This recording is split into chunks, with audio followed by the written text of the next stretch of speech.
Hi, Robert here. Drive home fishing talk video. The topic is going to be homemade baits. I'm going to teach you. I wish I could show you, but I don't have the materials and I'm driving.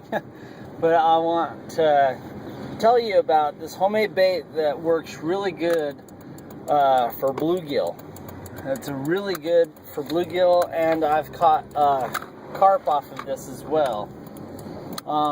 What it is you get your normal Bisquick pancake mix, put it in a little Tupperware, mix it with water, and you stir it all up, you know, make it doughy, and then you put it in the microwave for about 15 seconds.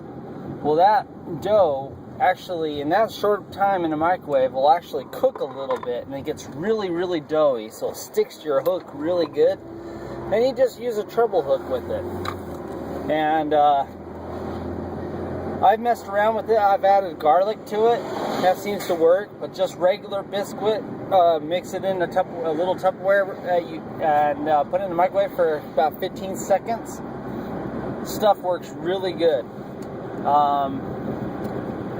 So, if you don't mind sharing, because I have no problem sharing my recipe for my homemade bait, but what's some other baits that you've tried in your household? Because I used to live at the property where I work, and fishing in my backyard in that pond, you'll see I did a lot of pond videos of my pond at my property, but I never had any worms or anything, so I was like, okay, well, I'm just going to try this.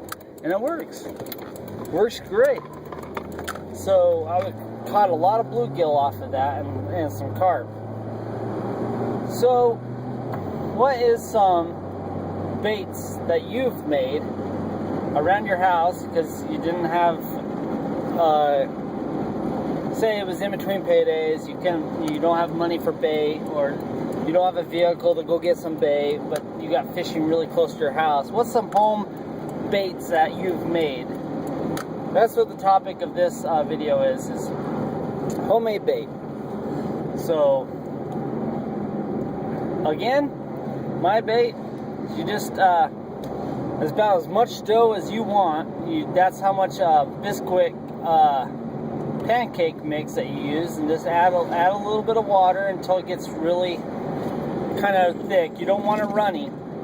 And then put it in the microwave for 15 seconds and you got yourself some bait. Put a lid on it so it stays fresh and it doesn't get hard, because it does. After a while, once you're using it, if you don't keep on putting the lid on it, the dough gets really hard and crusty, and then it gets to the point where it's really hard to work with and you can't work with it anymore.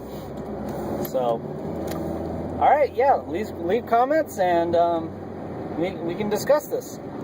Alright, later everyone.